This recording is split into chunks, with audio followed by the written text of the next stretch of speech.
سیدہ حفصہ کہتی ہیں جو شخص طلوع فجر سے پہلے روزے کی نیت نہ کر سکے یا نیت نہ کرے تو اس کا کوئی روزہ نہیں ہے.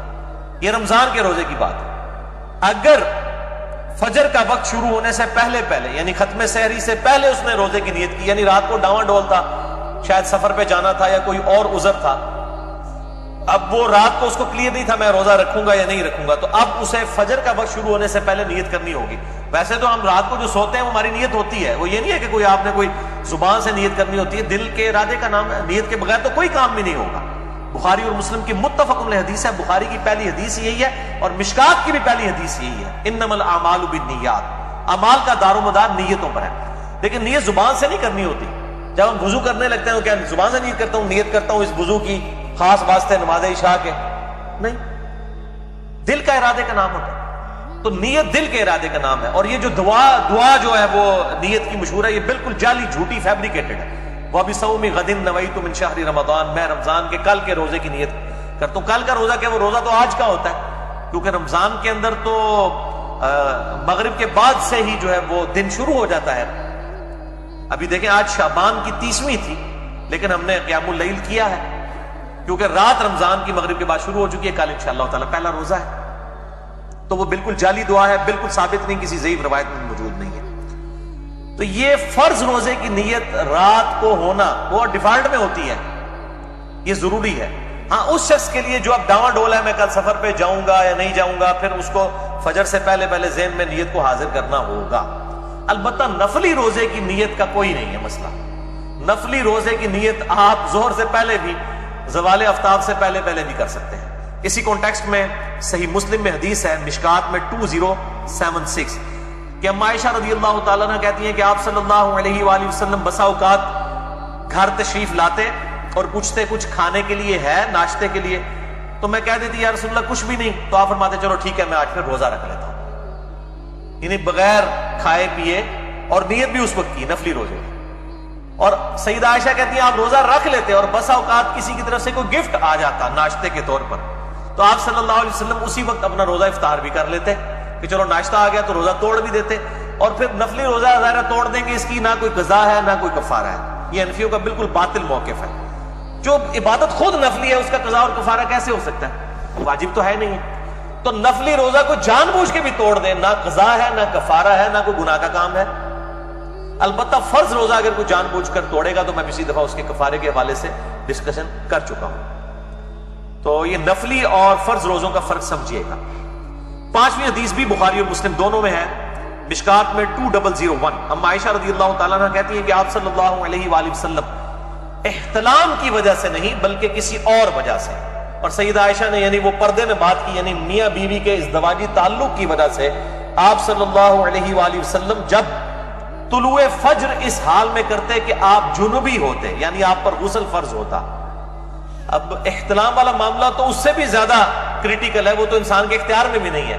آپ صلی اللہ علیہ وآلہ وسلم اپنی بیویوں سے ازدواجی تعلق کی وجہ سے، یعنی پری پلانڈ، آپ کو پتہ بھی ہوتا کہ میرے پہ غسل فرض ہے، آپ رات کو غسل کر کے نہ سوتے بلکہ اسی طریقے سے سو جاتے، اور صبح اس حالت میں اٹھتے کہ آپ جنبی ہوتے اور ختم سحری بھی ہو چکا ہوتا، یعنی طلوع فجر بھی، یعنی آپ نے سحری بھی نہیں کی ہے اور غسل بھی نہیں اتارا ہوا، تو آپ صلی اللہ علیہ وسلم اسی حال میں روزہ رکھ لیا کرتے ہیں.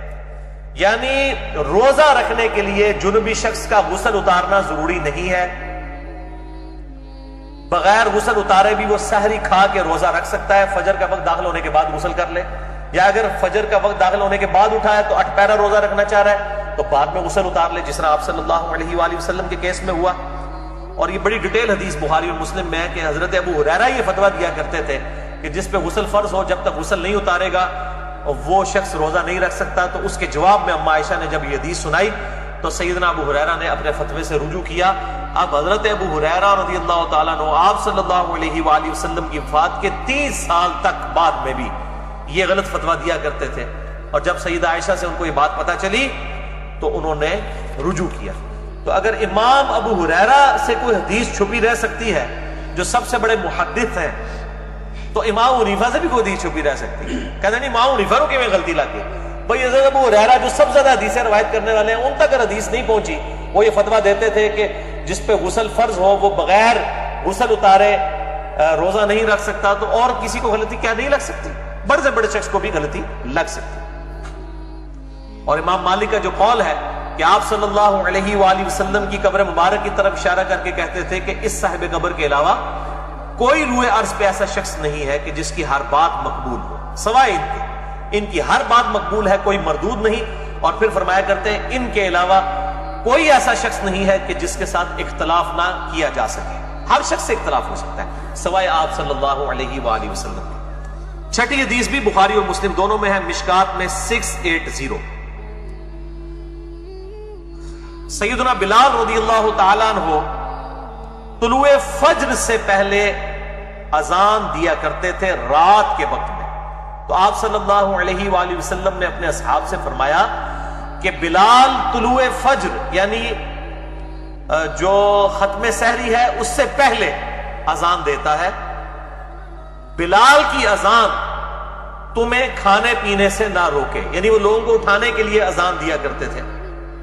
عرب میں اب بھی ہوتی ہے، یہاں پر بھی اہل حدیث حضرات دیتے ہیں اذان، یعنی صبح کاذب کے وقت میں، صبح صادق سے پہلے اذان دیا کرتے تھے۔ تو فرمایا کہ اس کی اذان تمہیں کھانے پینے سے نہ روکے جب تک ابن ام مکتوم اذان نہ دے، سحری کھاتے رہو۔ اور راوی کہتے ہیں ابن ام مکتوم نابینا صحابی تھے، جب تک ان کو کوئی بتاتا نہیں تھا کہ فجر کا وقت داخل ہو چکا ہے تو وہ اذان نہیں دیتے تھے۔ ان کی ذمہ داری تھی کہ وہ اذان دیا کرتے تھے فجر کا وقت داخل ہوتے ہی، ختم سحر۔ یہ آج کل کی اذانوں پہ نہ جائیے گا، بعض کا اذانیں 5-5 منٹ لیٹ ہو جاتی ہیں۔ آج کل گھڑی کا اعتبار ہوگا، جو ختم سحری کا ٹائم ہے گھڑی کو فالو کریں، اذانوں پہ نہ رہیں۔ اذانوں کا تو کوئی پتہ نہیں کس وقت اذان ہو سکتا ہے لیٹ ہو جائے، ہو سکتا ہے جلدی ہو جائے، لوگ اتنا اہتمام نہیں کرتے۔ تو آپ صلی اللہ علیہ وآلہ وسلم نے فرمایا کہ جب تک ختم سحری نہ ہو اس وقت کھاتے بھی رہو۔ اسی کانٹیکس میں صحیح مسلم میں ایک حدیث ہے، جامع ترمذی میں بھی اور مشکات میں ہے 681، کہ آپ صلی اللہ علیہ وسلم نے فرمایا اذان بلال یعنی صبح کاذب کے وقت جو اذان دیتے ہیں تمہیں سحری کھانے سے نہ روکے، لیکن جب روشنی افق پر پھیل جائے یعنی صبح صادق ہو جائے، وہ ٹیولائٹ سا جو ظاہر ہوتا ہے، تو کھانے پینے سے رک جاؤ۔ یعنی جب ختم سحری کا وقت ہو، طلوع فجر ہو، فجر کا وقت شروع ہو جائے تو پھر کھانے پینے سے رک جاؤ۔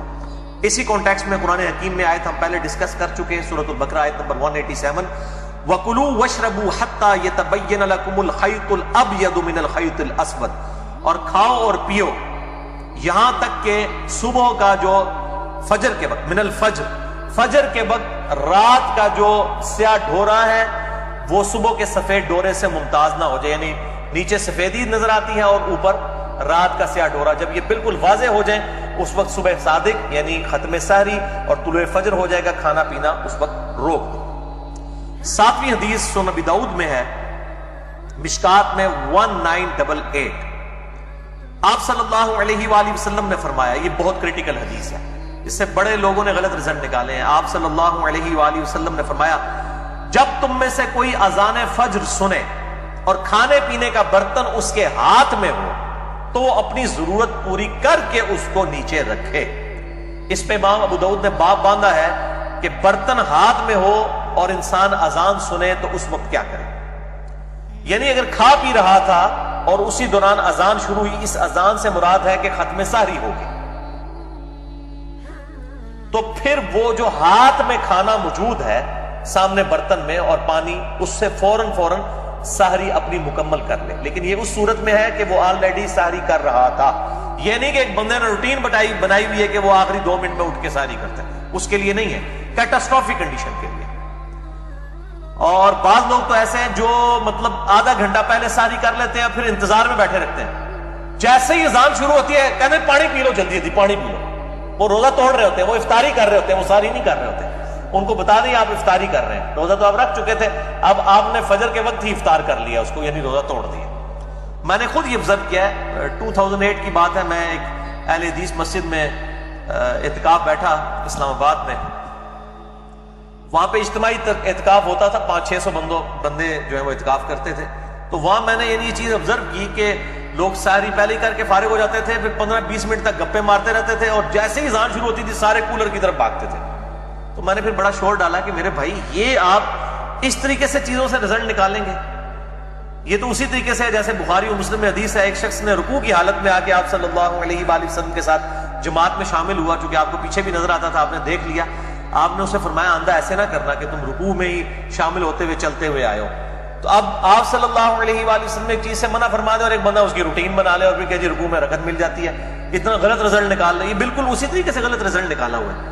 یہ تو ہے اگر کوئی کھا پی رہا تھا اس دوران اذان شروع ہو گئی تو اب اس کو اجازت ہے کہ وہ اس کو کنٹینیو کرے، اور اس میں سحری اور افطاری کے لیے صرف ٹائم اور گھڑی کا اعتبار کیا جائے، گھڑی سٹینڈرڈ ٹائم ہونی چاہیے، اس کو فالو کریں۔ اور عموماً مؤذن حضرات جو ہے وہ ان چیزوں کا اہتمام نہیں کرتے، اور آج کل تو ہمارے پاس مسلم پرو جو ہے وہ اینڈرائڈ ایپ موجود ہے، اور اس طریقے سے سلاٹ ٹائم کے نام کا سافٹ ویئر اور چیزیں موجود ہیں، اس سے ٹائم جو ہے اس کو دے کے سٹینڈرڈ ٹائم کو فالو کریں۔ ٹائم ہو جائے آپ سحری ختم کر دیں، افطاری شروع کر سکتے ہیں جب مغرب کا وقت ہو جائے، اذان ہو یا نہ ہو۔ اذان کا اس سے کوئی تعلق نہیں، پہلے تو صرف اذان ہی ایک سورس تھا نا لوگوں کو مطلع کرنے کا، اب ہمارے پاس اس سے بھی ایک بہتر سورس ہے، بالکل ٹائمز ڈیٹیل تک۔ ہم اذان کے اوپر رلائی نہیں کریں گے صرف، کیونکہ اذان کی گارنٹی نہیں ہے کہ وہ ٹائم کو دیکھ کے دے رہے ہیں یا نہیں دے رہے، بد احتیاطی بھی ہو سکتی ہے اس حوالے سے۔